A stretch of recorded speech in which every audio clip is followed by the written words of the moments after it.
Now, as howling winds echo across the snow-covered reaches of the wild Northwest, the Quaker Oats Company, makers of Quaker Puff Wheat and Quaker Puff Rice, the delicious cereals shot from guns, in cooperation with the Mutual Broadcasting System, presents by special recording Sergeant Preston of the Yukon. It's Yukon King, swiftest and strongest lead dog of the Northwest, breaking a trail for Sergeant Preston of the Northwest Mounted Police in his relentless pursuit of lawbreakers. And King, on you, Husky! Gold discovered in the Yukon. A stampede to the Klondike in the wild race for riches. Back to the days of the gold rush. And the adventures of Sergeant Preston and his wonder dog, Yukon King, as they meet the challenge of the Yukon.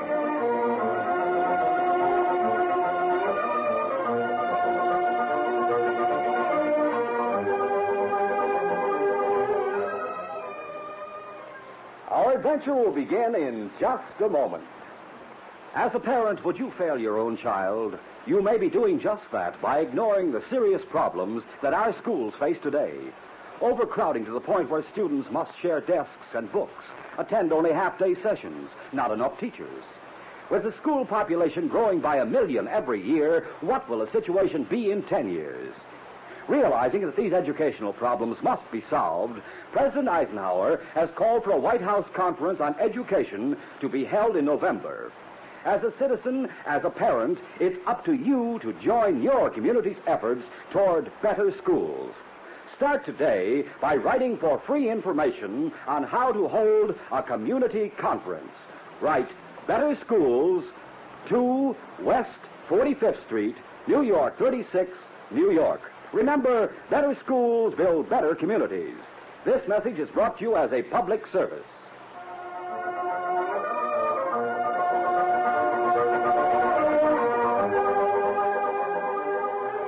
At headquarters in Dawson, Sergeant Preston stood by as Inspector Conrad traced a route on a large wall map with his index finger. By traveling this way, you'll save time, Sergeant. The community of Lost Pine is here, in a valley south of Tall Pine Mountain. I see, sir. This is a trouble spot. I sent Constable Summers to Lost Pine to investigate trail robberies and the sale of firewater to Indians. Is there an Indian village near Lost Pine? Ortega's village is in the mountains. A missionary named Thorne works among the Indians. He's the one who sent word of the robbery. Oh? Any idea who's behind them, sir? Thorne suspects Duke Milo. Milo owns a cafe in Lost Pine. Miners and prospectors may do too much talking about their gold and their claims while they're in the cafe. Thorne also mentioned a fellow who works for Milo, a big American named Rawhide. Rawhide? A circular about him came from the States this morning. Yes, Sergeant. He's wanted by the authorities in Seattle. Unfortunately, Constable Summers knows nothing about Rawhide's criminal record. Rawhide may be responsible for those trail robberies. Precisely. The record of his past crimes makes him the logical suspect. I want you to join Constable Summers at once, Sergeant. He may need help. Very well, sir. Summers has a brother named Gary living near Lost Pine. If you have any difficulty locating the constable, his brother Gary may be able to tell you where to find him. I'll start at once, Inspector.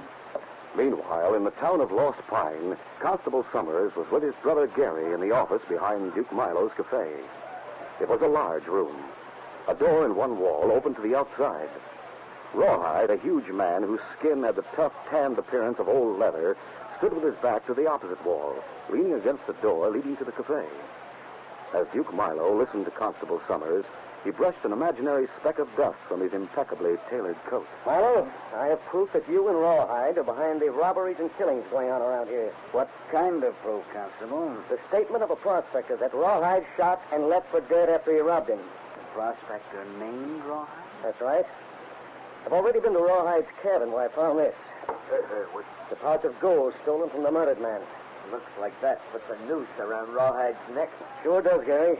So you have proof against Rawhide, Constable. That doesn't mean you have anything on me. Well, oh, you dirty double-crosser, you throw me to the law, would you? I won't take all the blame. You're the one who tips me off. You tell me who's carrying the gold. I split what I get with you. Shut up, Rawhide. So that's how you two work. Man comes to the cafe, he eats well, has a few drinks, and he talks. When he leaves here, Rawhide follows him. You must feel pleased with yourself, Constable. Thanks to Rawhide, you verified your suspicion. I'm arresting both of you. Here, Gary. Put these handcuffs on him. Sure thing, Jack. You've taken a big chance, Constable. You're a long way from Dawson. Here in Lost Pine, I make my own law. Jack, here's the gun. Don't be a fool, Milo. Shooting me won't save you. Yes, it will. Oh, dirty killer. The next Mountie who comes after you will take you in for murder. Don't move, Gary. Rawhide, see if he's dead. Yeah, sure. Yeah, you got him, Milo. He's dead, all right. You dirty killer. Gary, if you try to make an outcry, I'll shoot you between the eyes. What's stopping you? You're holding the gun. Rawhide and I know you found gold. We want to know where. Hey, boss. The fellas from the cafe will break in the door. What do we do about the Mountie's body? Put it in the closet. And we'll crease Gary's head with a gun barrel to keep him quiet. We'll put him in the closet, too. Stand still, Gary. Gary Summers had measured the distance between himself and the door leading to the outside. He moved toward it slowly, and then decided to take a desperate chance. Or I'll shoot. Hey, boss, he's getting away. Duke wanted to know where Gary had found gold, so instead of shooting to kill, he aimed only to slow Gary down. One of his bullets struck Gary in the shoulder. Gary staggered, but kept going. Before Duke could follow him, the door to the cafe splintered beneath the weight of miners and prospectors who had smashed it in. Men crowded into the office seconds after Rawhide had slammed the closet door shut, concealing the body of the dead Mountie. Quiet, boys. Quiet down. Where's Gary Summers and his brother, the constable? Came to the cafe on the way in here, Duke. What happened? Yeah, I don't know much more about it than you do, boys. Four of us were standing here talking when someone from the outside started shooting at the constable through that window. Is that right, Rawhide? Yeah, sure, boss. The constable and Gary took off after him. Hey, who'd be shooting at Constable Summers? Who would be? Probably someone who has reason to be afraid of the law. Rawhide, go after them. See if you can help the constable and Gary. Yeah. Now let's all go back to the cafe and wait for the law to return. Drinks are in the house, boys. Duke Milo was a convincing liar. He led the way to the cafe, talking rapidly in order to hold the attention of the excited crowd. No one had noticed the bloodstains on the floor of the office. No one knew Rawhide meant to kill Gary Summers. One of Duke Milo's bullets had struck Gary in the shoulder. In spite of his wound, Gary headed for the hills, grateful for the cover of darkness and the falling snow that would conceal his tracks. He felt sure that Rawhide and Duke Milo were following him. With every step, he realized the futility of trying to escape. Only the desperate desire to avenge his brother kept him going. A growing sense of weakness finally gave way to unconsciousness. He fell to the ground and lay motionless. Several hours later, an Indian pounded on the door of the missionary's cabin. I'll go, Dad. Warnock, what is it? Me come in? Of course. Is something wrong? Who is it, Mary? Is Warnock dead? Doctor, come with Ronux pretty quick. Hello, Wallace. What's the trouble? Much trouble. We find white man in hills. Him hurt bad. Shot in shoulder. Lose plenty blood. Where is he? Me take to cave. Why didn't you bring him here, Warnock? Me able travel faster alone. Get your parka, Mary. We'll go to the cave at once. Me lead away. When Gary Summers regained consciousness, he stared unbelievingly at the walls and ceiling of a large cave. A single candle sputtered in the drafty cavern, revealing a young girl, an elderly man, and an Indian. He's regaining consciousness. Oh, hand me that cup of broth, Mary. All right, here. Where am I? You're in a cave on Tall Mountain. Oh, I'm Dr. Thorne. This is my daughter, Mary. Would you like to tell us what happened? In as few words as possible, Gary described the shooting of his brother and his escape from Milo's office. And then, making an effort to get to his feet, he said... I'm going to put my light to you, but right now, you can't get up yet. But Milo... Milo won't find you here. I got to get him. You're a witness to a murder. Why, he'd kill you on sight. Last time I met him, I didn't have a gun. Next time will be different. Gary, the law will punish Duke Milo. Law? Jack was the law. He walked into Milo's place and he was shot. Same thing had happened to any other Mountie who showed himself in these parts. We'll send word to Dawson. Oh. Me go to Dawson. Get Mountie. Oh, it won't do any good to bring the law. Duke Milo has already killed one Mountie. He won't stop at killing another one. Wannix traveled all night, pausing at daybreak to rest and to eat. And then he pushed on over seldom-used Indian trails few men knew about. It was nearly noon when he saw a white man coming toward him. A strong gust of wind caught at the man's parka. The parka opened. Wannix caught sight of the scarlet tunic beneath it. Him, Mountie. Hello. Wannix raised his hand in greeting. You, Mountie. Me want talk. I'm Sergeant Preston. Me hear you. Me Wannix. Wannix, eh? You in trouble? Wannix not in trouble. White man in trouble. Where? Lost Pine. Lost Pine? That's right. Me come from there. Fella named Summers. Him shot. Constable Summers? Constable Summers dead. Brother shot. I'm heading for Lost Pine. We'll go there together. Wounded fella not in Lost Pine. Him in cave on Tall Mountain. Me take you there. All right, Wannix, let's go. Come on, King. In his office, Duke Milo frowned darkly as he stared out the window. Rawhide entered without knocking, and then carefully closed the new door leading into the cafe. Well, did you find Gary Summers? Boss, nobody's seen him or heard of him since the shooting. He's been gone nearly 48 hours. I even went to Watega's village and the missionary's cabin up in the mountains looking for him. You'd made sure that prospector was dead after you robbed him. You wouldn't have been able to tell Constable Summers you were the one who shot him. If you could have gotten away with it, you'd have let Summers take me in for that killing. Don't talk like a fool. I killed the Mountie, didn't I? You killed him to save your own skin, not mine. That's not true. I killed him to save both of us.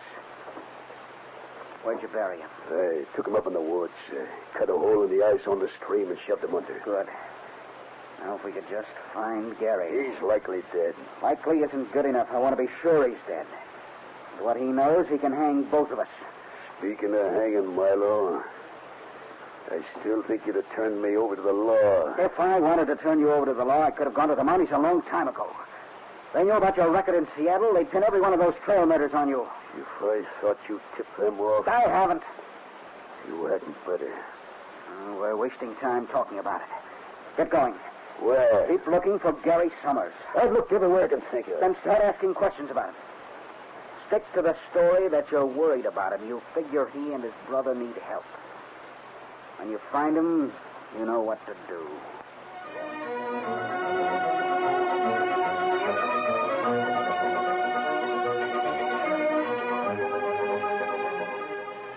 We'll continue our adventure in just a moment. You should have been at the ball game today. I saw 3 home runs. And guess what? I got one of the home run balls. Fellas and girls, why don't you get a free baseball ticket? It's easy. Come out to the ball game as guest of a major or minor league team. Your free ticket is waiting for you right now inside packages of Quaker Puffed Wheat, Quaker Puffed Rice, Muffet Shredded Wheat, and Quaker Pack-O-10, which has 2 free baseball tickets. Yes, if you are 12 years or younger, just bring Mom or Dad or another paying adult and see wonderful major or minor league baseball games free. Names of teams and dates are on every ticket. Get as many free tickets as you want. No mailing, no waiting. When Mom buys breakfast cereal, just be sure she gets the kind with a free baseball ticket inside. That's Quaker Puffed Wheat and Rice and Muffet Shredded Wheat. You get 2 free baseball tickets inside Quaker Pack-O-10. So don't miss out another day. See the star players wallop those home runs.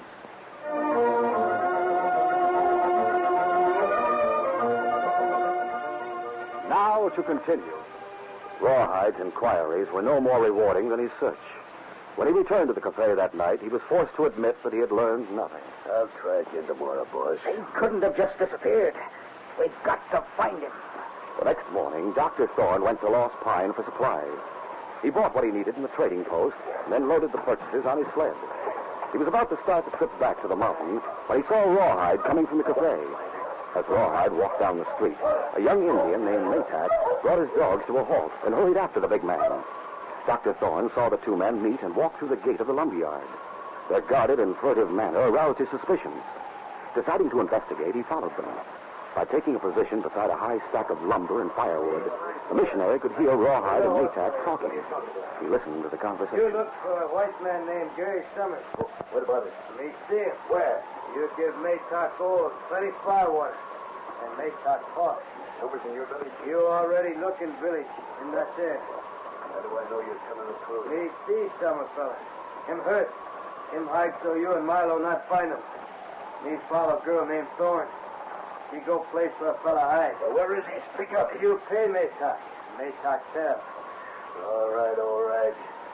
You tell Milo your story. He'll pay you plenty. Come on. Great Scott. Maytack followed Mary to the cave. Realizing Gary's danger, Dr. Thorne hurried back to his sled. For the first time in his life, the kindly missionary used a whip on his dog. The startled team took off at a fast pace. With the whip cracking a scant 2 inches from their ears, they raced for Tall Mountain. When Dr. Thorne arrived at the cave, he found his daughter and Gary talking to Sergeant Preston. The great dog, Yukon King, was at his master's side. Wannix stood in the background. Dad, this is Sergeant Preston. Glad to know you, Dr. Thorne. Why, glad to meet you, Sergeant. Jerry, you must leave here at once. What's wrong, Dr. Thorne? Rawhide's on his way to this cave. But, Dad, why is Rawhide coming here? Probably to kill Gary. How'd he find out about this cave?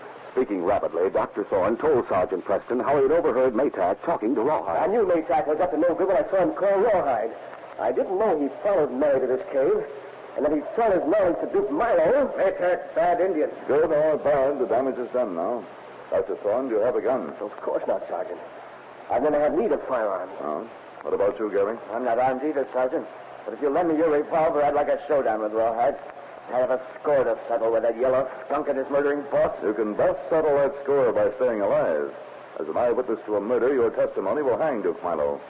I'm going to leave King here to guard you. Where are you going? To meet Rawhide. But Sergeant Preston, how would you know Rawhide? You've never seen him. I've seen a picture of him just before I left Dawson. You'll stay here, boy. King, you're going to stand guard.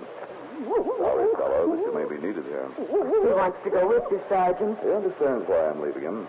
He'll sound a warning if anyone approaches the cave, and after that, he'll guard you with his life. Me have not.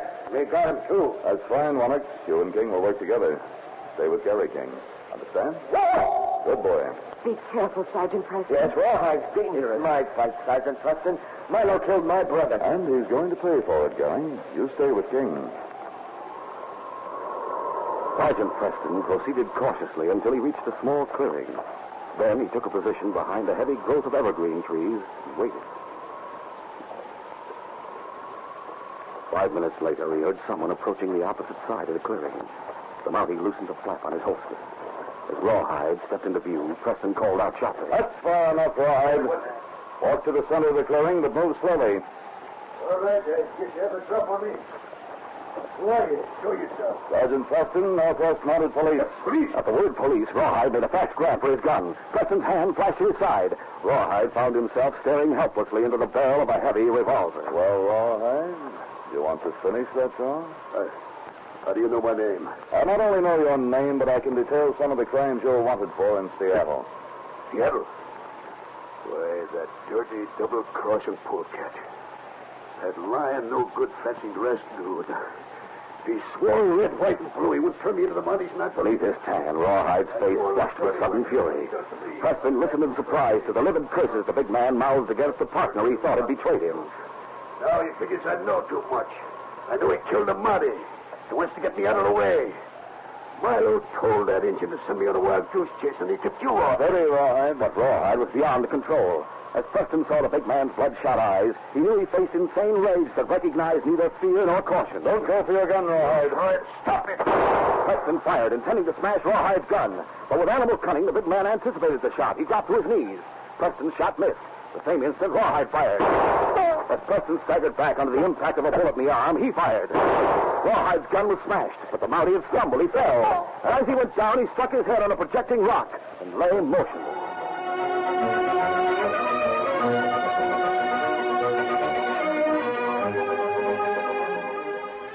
We'll continue our adventure in just a moment. Say, why aren't you fellas and girls out at the ballpark these days, watching those home runs walloped into the grandstands, eating peanuts, popcorn, and hot dogs? Come out to the ball game as guest of a major or minor league team. All over the country, kids 12 years or younger are seeing major or minor league games free. All you do is bring mom or dad or another paying adult, and you get your free baseball ticket immediately inside packages of Quaker Puffed wheat, Quaker Puffed rice, and Muffet shredded wheat. You'll find 2 free baseball tickets inside Quaker Paco 10. Names of teams and dates are on every ticket. So be guest of your favorite team at the ballpark. Rush to the store with your mom and grab free baseball ticket packages of Quaker Puffed wheat or rice, Muffet shredded wheat, or Quaker Paco 10, which has 2 free tickets.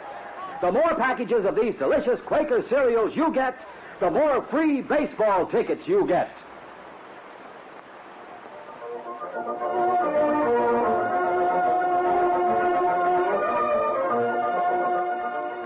Now to continue.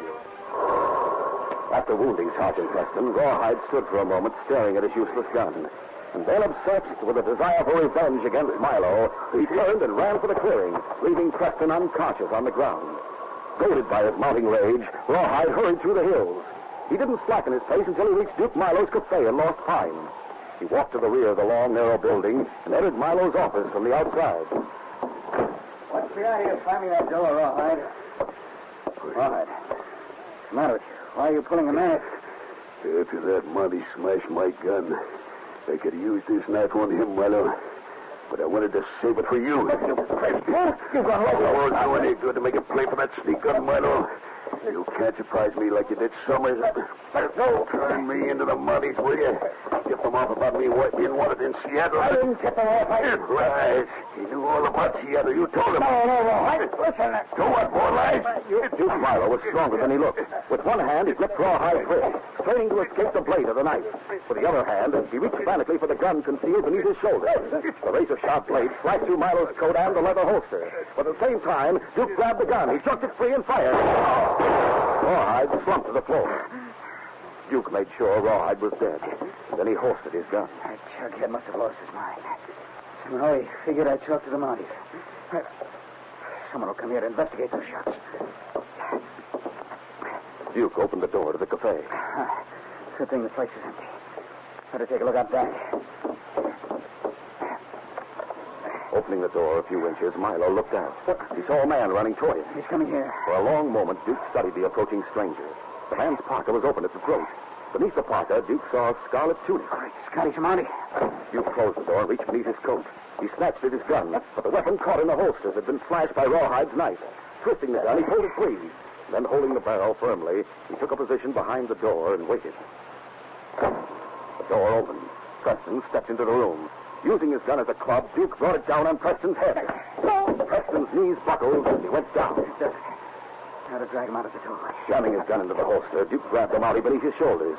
But Preston's body was a dead weight. As Duke struggled to move him, he heard a new sound. He saw the great dog King charging toward the open doorway. Dog, he's coming here. There was no mistaking the dog's intention. Duke reached for his gun to halt the husky, but again the weapon was caught in its holster. Duke tried frantically to get it free, but it was too late. King leaped through the open doorway. The dog's weight struck Milo in the chest and threw him to the floor. He lay there helplessly, pinned down by the dog whose threatening fangs were but inches from his throat. Meanwhile, Sergeant Preston was regaining consciousness. Stunned and badly shaken from the blow on his head, he heard the King's snarls and growls as if they were coming from a great distance. He shook his head and sat up. As his brain cleared, he realized what had happened. He rose to his feet with his gun in his hand. Steady, King. I'll take over now. I'll see if he's armed. On your feet. Sneak gun, eh? Give me a chance to explain. Sergeant, are you all right? Yes, I'm all right. Harry Summers. Surprised to see me, Milo? Sergeant, this is the man who killed my brother. And he'll be charged with the murder, Gary. Take a look at Rawhide, will you, and see if he's alive? Yeah, sure. I thought you were going to stay in the cave. But, Sergeant, Gary thought you might need help. He insisted on coming here. Gary asked King to lead us to you. Oh, I wondered why King disobeyed orders. He didn't disobey them, Sergeant. Gary did. Rawhide's dead, all right. He was shot several times. It was self-defense. He came at me with an oil. It was no difference what it was, Milo. You hang anyway for killing Jack.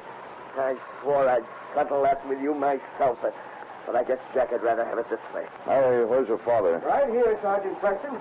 I couldn't quite keep pace with the younger folks. So, Warnock tonight, well, I see you have everything under control.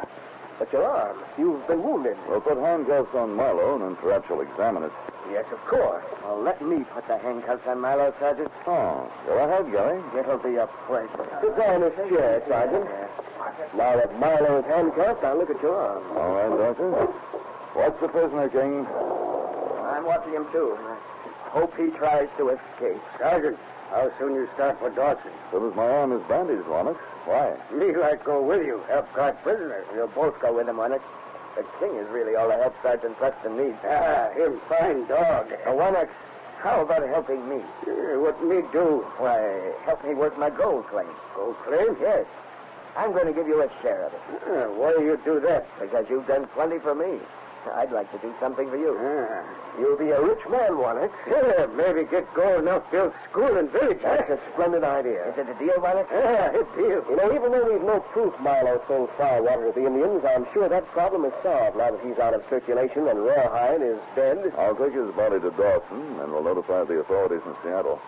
Well, what about this wound, Dr. Only a flesh wound, Sergeant. Oh, good. I'm anxious to start for Dawson as soon as possible and report to the inspector that this case is closed.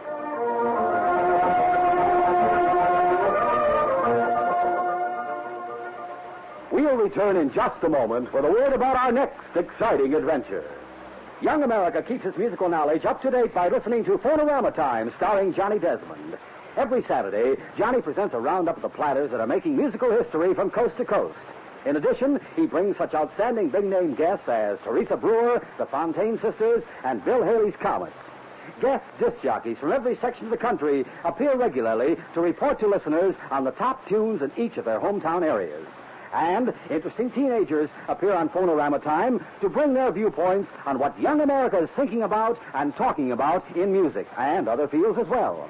Everyone loves Johnny Desmond, and everyone loves his Phonorama Time show. So gather your friends and fellow music fans around this Saturday and every Saturday for the musical session you can't afford to miss. Phonorama Time, starring Johnny Desmond on Mutual over most of these stations.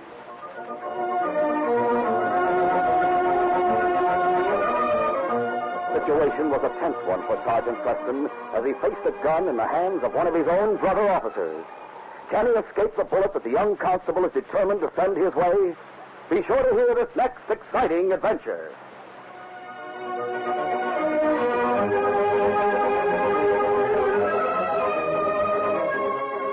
These Sergeant Preston of the Yukon Adventures are brought to you every Monday through Friday at this time by the Quaker Oats Company, makers of Quaker Puffed Wheat and Quaker Puffed Rice, the delicious cereals shot from guns.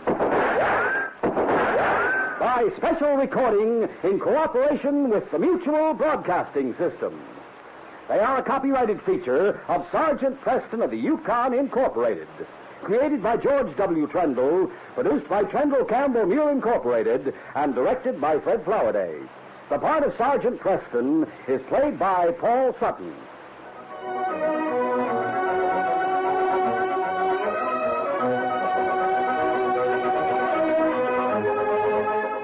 This is Joe Michael wishing you goodbye, good luck, and good health from Quaker Puffed Wheat and Quaker Puffed Rice. So long. This is Mutual, Radio Network for All America.